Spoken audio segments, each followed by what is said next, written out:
Mike, one of the themes that has sort of come up over the last couple of weeks is, trying to be harder to play against team next year. You've mentioned it too. How do you go about doing that this summer? Well, it's definitely something, like you said, I've wanted to add and have this be the big part of the identity of the Sharks. So, we definitely need to get faster, be harder to play against. So, on my side, I think that's, through free agency or trades, looking to add players that kind of fit the bill. We have roster space and cap flexibility to be able to try and add and kind of target some guys. So hopefully, whether that's through free agency or through trade, we'll be able to add some guys that fit that profile. Is there a particular focus on adding that to the defense? It's the whole lineup, really. I don't think, guys worked hard. They competed, but, in our own zone, we definitely could have been harder to play against, more physical, and up front, and same thing in the forecheck and in both net fronts, we could have been definitely harder to play against. So it's not just the D, I think it's up front as well. Is there a greater focus on it this offseason compared to last offseason, that particular element of the team? I just think now there's more flexibility with the cap and roster flexibility, so there's holes to fill, so we have room where we can really target and zero in on guys and hopefully get a few of them where, last year there wasn't quite as many open spots in the roster. Do you feel like, is that a plan? You've referenced that a couple of times with just the cap flexibility. Is there a plan to kind of be a little bit of buyers here in the offseason? I think we'll go after the players we think kind of fit the mold of what we want and the identity we want. It's nice to have that ability to have some money to spend to go do that and have the space and kind of see where they could fit in the lineup. So, I think that's all been part of some of the moves we've made in the last couple of years to have some financial flexibility. So whether that's this offseason or next offseason, I think we'll have the ability to hopefully get in on some players that we want. How would you assess the team's play and just overall mentality post-trade deadline? I think, as I told the group, I don't think the season was good enough. It was probably a little bit, not just post-deadline, but overall it was, not what I expected, or I'm sure what they expect in the room for various different reasons. I give the group credit. I told them they came in here and they were positive. They got along. And the coaches deserve credit for that too, kind of keeping the guys on track and staying positive and motivating them.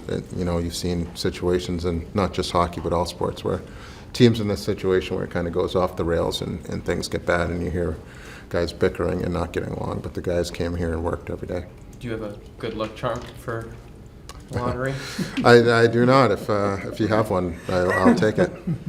Of those reasons you pointed to the year not going the way you had hoped, not to make excuses, but how big did all the man hours missed due to injury that, in terms of the final record?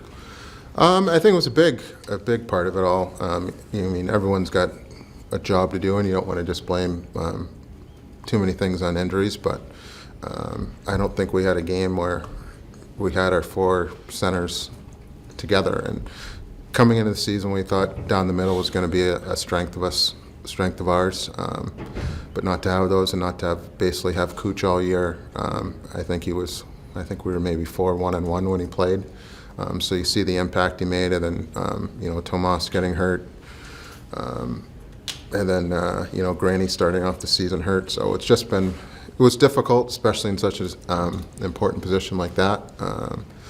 Not an excuse. Like we had to be better and play better and things like that. But I think the injuries definitely impacted the group. Even I'll put Benny in there too on the back end. He's kind of a stabilizing force, a real positive guy who's plays hard and competes every night, and he's got some real good leadership qualities. So losing him on the back was big too. The small sample size you saw of Logan, did you like what you saw? Yeah, he was Logan. He plays a really solid, strong two-way game. Competes, was leading by example. Made some really nice plays. I think our penalty kill was better when he was out there, and I think from the rest of the year it actually kind of improved. So I think some of the young guys and newer guys in the system could watch him, how he went about his work, killing penalties and things like that. So yeah, he was what we've come to expect of him as a player and a person, and he's a big part of this group, so we definitely missed him. In free agency the last couple of years, it seems like you've sort of avoided signing players to two long-term contracts. I think the longest contract you signed maybe is Matt at 4 years there. So is that still sort of the plan to sort of avoid like 5, 6, and so on kind of commitments, or does that change because you have a bit more cap space this summer? No, I think we're probably still in the phase where we're not looking to get into 6, 7, 8-year deals. If it's someone we really liked and felt confident in their that the deal would age well, maybe we'd think about a 5-year deal. But other than that, I think we'll probably be in anywhere from the 1 to 4 year deals for most guys when we get involved. So I don't think we're quite at the phase. We're still growing and building this thing where we want to get ourselves into long-term deals and have guys who are 38, 39 at the end of those deals. So Mike, would you say we're sort of mostly over with the initial phase of the rebuild, which is sort of demolition part of it, and now it's just a matter of adding more pieces here? Yeah, I would say so. We've had to kind of peel it back a bit, make some hard decisions, move on from some good players, and now even some guys kind of contracts have kind of run their course. I think you're right on. It's the initial phase of it, and probably the most painful part of it is over with. Now we gotta build it up. We're excited about the young players we've added and who are coming along and to build this up. And now we got to support them with the right type of veteran and experienced players. And, Jonathan used to say, we would spend to the cap. And what year do you see that happening where we are spending to the cap? That's a good question. I don't know if where we're finished, we should not be a cap team. So, we're fortunate enough to have a great owner in Hasso who's, willing to spend money. But at the same time, we're not going to try and rush it. Like I said, I don't want to skip steps here and just throw money at guys. We'll identify some targets we think are the right people and, spend some money there, but we're not going to go crazy here, and we're not at the point where we should be a cap team. Is there that balance though? Like you said, you don't want to skip steps, but you look at wanting to be competitive in the short term too, just because, from the business aspect, you look at the empty seats in the arena this year, it generates some excitement. Is there a balance there between, doing things the right way, but also putting a better product on the ice here? Yeah, for sure, there is, and I think, for our fans, we had good fans all season. For those fans that showed up, it'd be, I'd just like to really thank them for their support, through the good and bad. I know some of those games weren't easy to watch, but we had good support, especially a lot of the weekend games. Even as the season went on, we had close to sellout. So really like to thank those fans first for coming out. And like you said, it's a balance for, wanting to be more competitive, take a step forward as a group and as an organization. So we need to do that. We need to spend some money and get some players to do that and identify the right people. But it's also the fine balance of not getting too carried away or too get excited about, can I add this all-star and overpay him? But then, we look down the road 3 or 4 years where hopefully some of these young guys are in, and then we got to pay them, and then we're looking at it. Can we not pay him because we got too anxious and kind of stepped out of bounds and added too soon? So yeah, it's definitely a balance that we need to be cognizant of. Where are the The rebuild as a whole. I guess there's different ways to do it, right? You look at some teams that built at the draft, and maybe it takes a little longer. You look at a team like the Kings, and they missed the playoffs for 3 years, and we're right back in it. Are you closer to maybe what the LA model was, or and they got lucky with the lottery or two, but is that an example for the Sharks, or is it more like a Buffalo or a Detroit, maybe kind of a situation? It's hard to say. I think ideally it would be more of the Kings model. I think, with the first big thing we did there with Timo, I think that was a big part of it. Getting Zets, it was, already an NHL player, and Shakir, who's not far off of being a regular NHL player. So I think through a lot of these things I've been trying to add, even, going after someone like Clem, we've been trying to kind of add these, 20-somethings who have potential and upside, and not just completely tear it down and rely on the draft. But that being said, the draft's going to be a big part of it, our player development and drafting. We're fortunate to have these, we had the 3 high picks my first year, then last year we had, 3 more high picks, and then this year we should have 4 in the top 50 or so. So these players, hopefully we're right on drafting wise, and our development staff is going to have to really do a good job, because they're going to be a big core, or end up being the core of what this team is. Where the team's been competitively, has that made it a little bit of a challenge to attract free agents? Is that something that free agents tell you? I mean, it's hard to say. We haven't really gone after any big free agents. So, but I think what is attractive is this is a franchise that has a history of winning. California is a good place to live, and there's opportunity. So a lot of these guys, when they're free agents, knowing myself, when I was a player, opportunity means a lot to you. Everyone's in different phases. There'll be some older guys who are looking to win, and I understand that they won't be interested.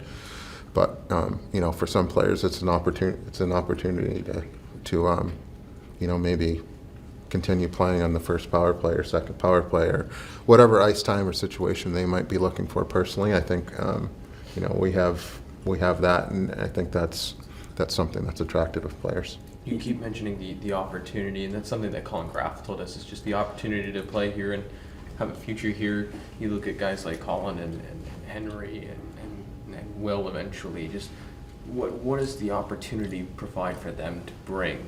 And then the second element on that is just, Will, if you had conversations, what's this, there's any update there about what your contractual status is with him? Well, I'll start with Will. I've talked to Will. I've talked to his agent, and we've had some discussions. But we'll probably have more in the coming days. But it was good. It was a good discussion with him, and so we'll see. It's a big decision for him, life-wise, and everything. So we'll see where it goes in the next. We'll probably have more for you in the coming days on that. But as far as opportunity goes, I think that's attractive to players. I think for them, we're not promising them anything. Anyone who comes in here, it's we're letting them know that there's an opportunity to establish yourself, but you have to earn it. These guys, I think anyone who comes, you can see the opportunity, but it's up to them what they do with it. With the current draft pool, how much of an impact do you feel winning the lottery or getting third, let's say worst case, would make on the rebuild? Well, we're excited. Whether we get 1 or 3, I think we're going to be adding a really good hockey player, someone who should be, hopefully a foundational piece to the core moving forward. So it's exciting. Yeah, we're really looking forward to the draft and getting some good players again and adding them to the mix. And like I said, these guys should be, hopefully we hit on them and we develop them right. They should be a big part of the future. With Will Smith, would you characterize it as things are ongoing? You're hopeful that he'll come out, and you don't know, that decision hasn't been made yet? Nothing's been made. No decision's been made yet. I think we're just continuing to talk to him. It's he's a 19-year-old kid in college enjoying life with not too many cares in the world, and so we'll try and we'll continue to talk to him and see where it goes. Can you say if you at the Sharks, do you think that he is ready for that jump to the NHL, whether he wants to go back or not, but just where he is physically, where he is in terms of his on the ice ability? Do you think he's ready? Yeah, I think I think he's ready for the NHL. I think he's he had a historic season. I think matching the record for 18, 19-year-old freshman, 71 points. So he's got the brain, he's got the talent. He's already, maturing physically, and so from my standpoint, I think he can play in the league. But like I said, we'll continue to have discussions and try and make the best decision for him. Some of the other young guys that are here, you look at guys like Zadina or even Devin Cooley, right? That opportunity is what kind of brought them here. What's both guys are Devin's a UFA and Philip as an RFA. What are your even plans? Have you had conversations about? I know it's pretty far out, but what are you thinking with those guys? Yeah, it's a little bit far out.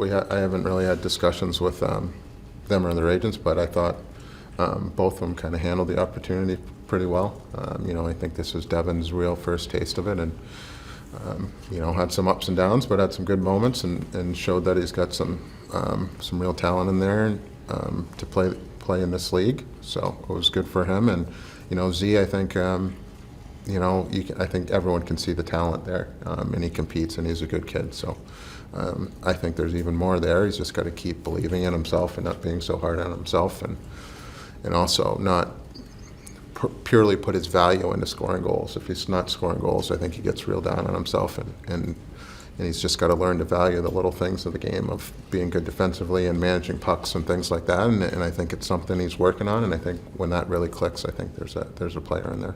I've mentioned this to you before. I've asked you about this. Is just the Barracuda and their struggles, and just what needs to change there. Maybe to winning helps development, and guys hate to lose, and just on all levels. Like what would you say, if anything, needs to change from the Barracuda standpoint? Winning definitely helps everything, helps development. There was a disappointing season down there. Like I think I said earlier, our injury situation up here affected their situation down there. When you have Carpy and Bailey up here for basically the whole season, those guys are basically first-line players down there. That being said, I think the group has to. We have to get a better all-around mix of players down there, I think, to help our young players. We'll have some young players down there next year, so we got to get maybe a different type of mix, and not too dissimilar from up here. We have to get harder to play against. We got to get more speed down there, more size, more hardness down there. So I think if we can get that and get some. We'll have an injection of young players. Hopefully that group can take a step, because it's like I said, it was disappointing, and hopefully they can.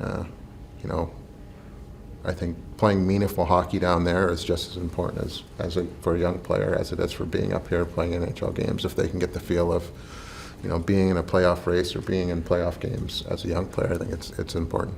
How much have you appreciated the professionalism of people like Mikhail Granlund and Vlasic and Cunnin, and the veterans you had to help, Logan too, helping these young kids along?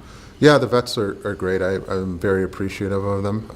I told them it's a difficult situation, but I thought they did a really good job of not hanging their heads, being positive, and I think they also took it upon themselves to help lead and grow these young players. Granny spent a ton of time with Zetz and Eki, not only on the bench, but during practice and after practice and during practice, doing skill work with him, telling him what he sees, what they can do. So he's been phenomenal there. I think, Cooch's overall presence, I think guys still go to him and ask him questions even though he's not playing. So he's been really good. But the guys in the battle, I know Vlasic and Ruda were good with, Henry.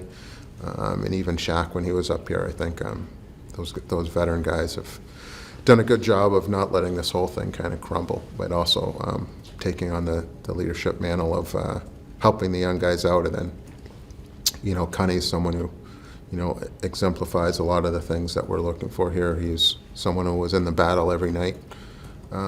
We needed more guys doing that, and he played hurt. He fought much more than I would like him to fight, but he never thought twice about getting in there and protecting a teammate or sticking up for someone. So the veteran guys in the room, I think they did a good job.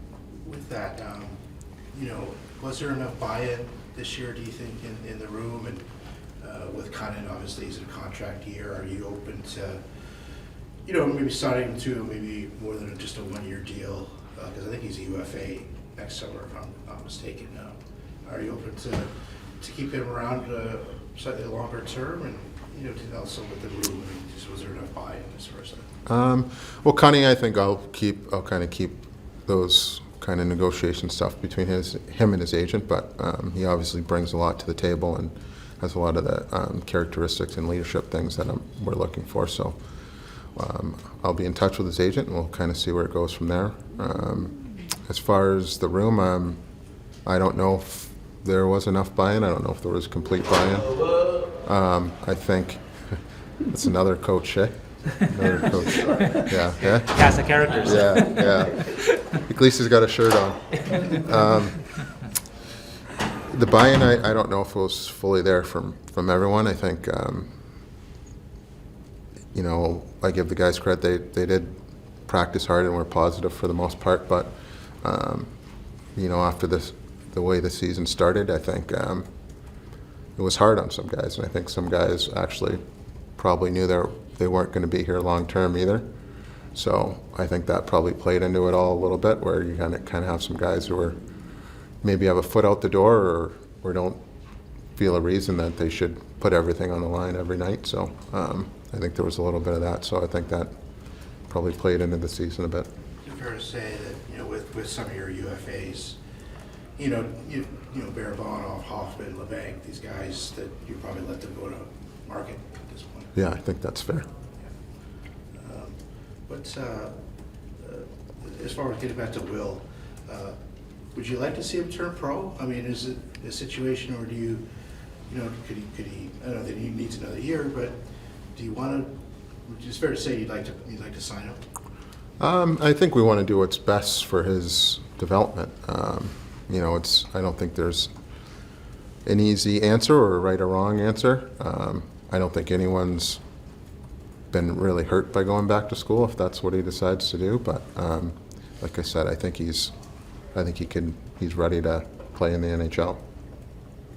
What are the other prospects excite you? Obviously, Luca Cagnoni's having an extremely good season in the WHL. And just you look at the prospect pool, and David's mentioned it to us multiple times in the last month here. Just seems in a much better position to be better, quicker than 2 years ago. Do you get the same sense? And just how much more you see, a light at the end of the tunnel? Yeah, no, it's an exciting group, and so we're looking forward to adding more to it this year. And I think Shakir really is someone that I think is really exciting for us to look forward to. He's on the cusp of the NHL. You mentioned Luca; he's had a historic season down there. So anytime you put up numbers like he did, it makes you take notice. And I think our development group, Todd Marchant and Lucas Bees, have done a good job with him. He's defending much better, which for an offensive guy at his size is going to be paramount.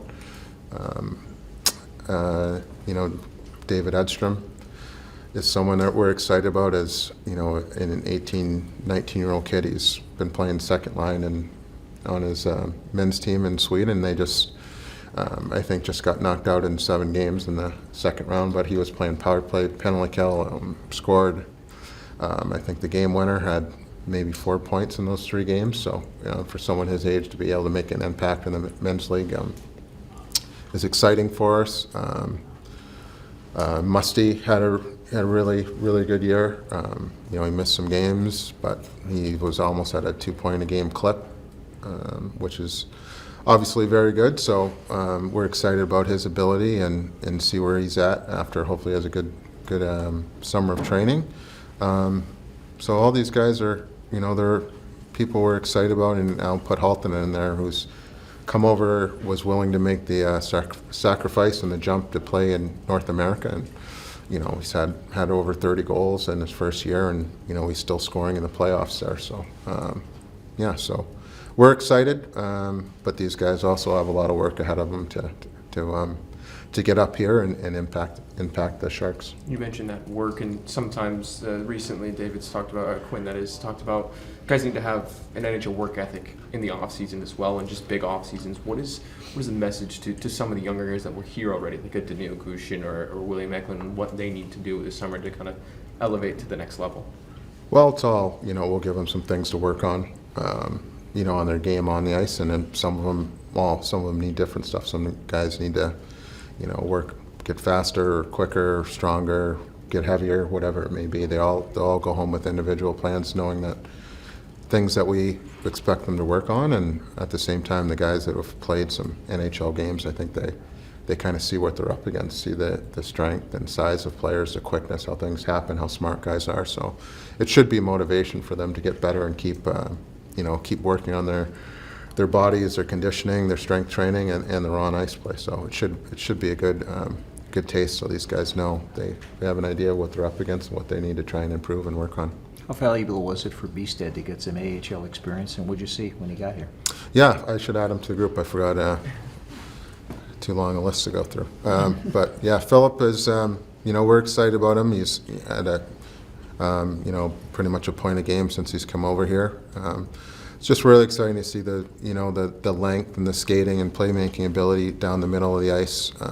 He's kind of taken right to the North American game, which he's kind of mentioned to us before, our development guys, that he likes playing over here. So, he's exciting. Like I said, it's a rare kind of combination of size, reach, and skating and playmaking ability. So we're excited about him. It'll be a big summer for him. He's, like I was just saying, he got a kind of a taste of pro hockey over here. So he's going to know that he's got to get a little bit stronger, keep getting faster, keep working on his game. So, you still see him. If you guys still see him, he still looks like a kid over there. So, but he's got the frame to get stronger and put on some muscle and some weight. So, he's someone we're excited about him, and there's a bright future for him. Is Zadina somebody that you're looking to bring back, or a decision hasn't been made on that? Yeah, like Max said, it's a little bit far out, but, I was happy with a lot of things I saw in him. I definitely feel there's some upside there, and like I said, I think a lot of that game with him is more mental. With him, if he can continue to work on that, and I know he is, of not being so hard on himself and not just valuing himself on whether he got a point that night or scored that night. There's when you're in the NHL, going home even and managing the puck and playing well defensively is a lot of times that's a pretty good night. Can you say where you're at with maybe some of the other UFAs with Carpenter and I think McDonald is also? Yeah, I think we've had a little bit of contact. We'll see where it goes with those guys. Yeah, not too much else to say. There's been some contact, but I think everyone probably needs a chance to take a breath and sit back and kind of analyze where they want to go. Fair to say that you're not looking to make any changes to the coaching staff here at the Sharks or with the Barracuda? Or is there still an evaluation that has to go on? I think there's still evaluation. I think it's, that's part of my job, is to get as much information as I can from, the players and through exit meetings and staff and, and talk with Hasso and things like that. So our staff, the hockey office staff will talk once we get all the information in and talk with Hasso as well, and, we'll kind of go from there. Will David be back, though, do you think? Like I said, everything, I'm still kind of getting all the information I can, and we'll kind of go from there. Does Bailey kind of fit along the same lines as you mentioned, Carpenter and McDonald, just sort of like some contact, Yeah. Okay. Yep, I think Bales did a good job.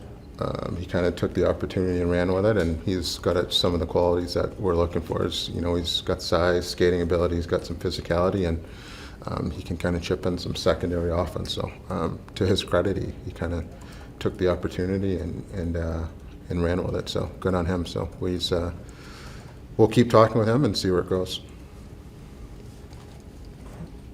Mike, I guess you probably touched us on this as well, but as far as you're concerned, this was rock bottom, right? Like this was from here you're able to sort of grow. And, I hope so. If this isn't, I don't know what is. So yeah, I mean it was a difficult season, and like I kind of said earlier, it was worse than I expected. I think coming into the season, I didn't think we were a playoff team, but thought we'd be better than we were, and from the start we had to, the injuries, everything just kind of snowballed. And so, yes, I would hope this is rock bottom and we can kind of progress and take some steps forward next year. In terms of not skipping steps, which you alluded to, does that make year one and this last year two, like almost a necessary evil to have gone through this to take the next steps?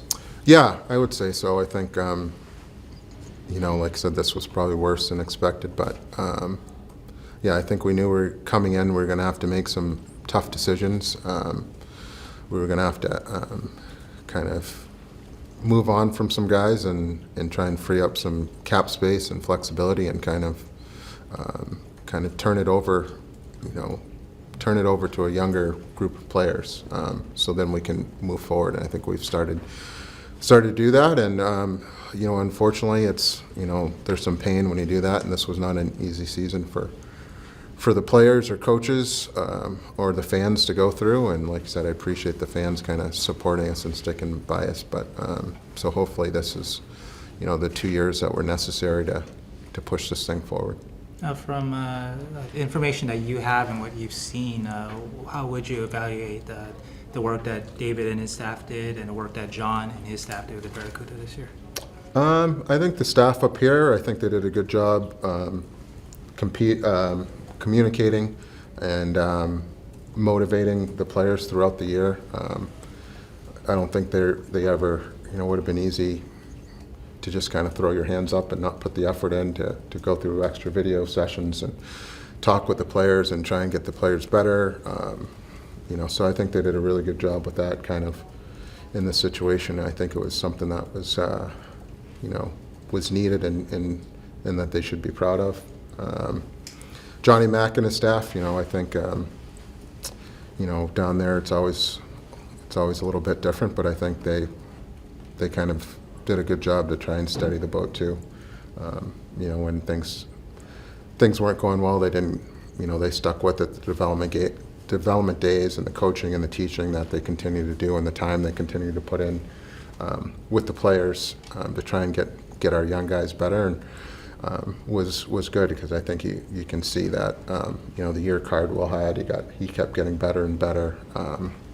Shakir and even Brandon Coe, who was in and out of the lineup the most, but if you watch him last month, he's played some really good hockey. And even Jack Thompson, I think the staff deserves a lot of credit there when he got here.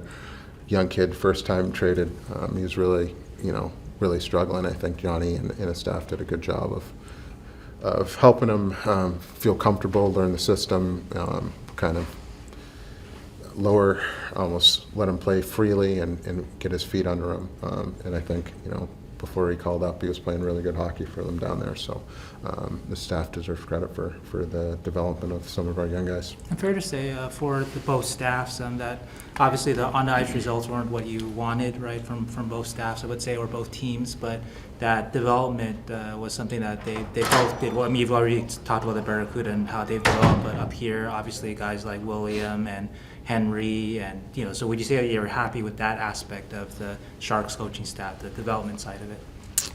Yeah, I think Eki and Zetz and Henry, they all took some steps, and the coaches did a good job with them. Some of the development is just playing NHL games and playing NHL competition and learning how to deal with the season and the grind of playing every other night and things like that. And like we said earlier, the vets here, Granny and Cunny and Vlasic and Cooch, all those guys deserve some credit for helping those young guys through as well. From a coaching standpoint, obviously goalies is maybe not your cup of tea, or I shouldn't say cup of tea, but your expertise. But Thomas Spear put in a lot of work with a lot of different goalies this year, and I mean, he's gotten a lot of praise from every goalie that's played in the NHL, whether it was one game or like something like Blackwood. What can you say? Just maybe he could be like the next. You hear about the goalie whisperers, like just the success that he had specifically on the goaltenders.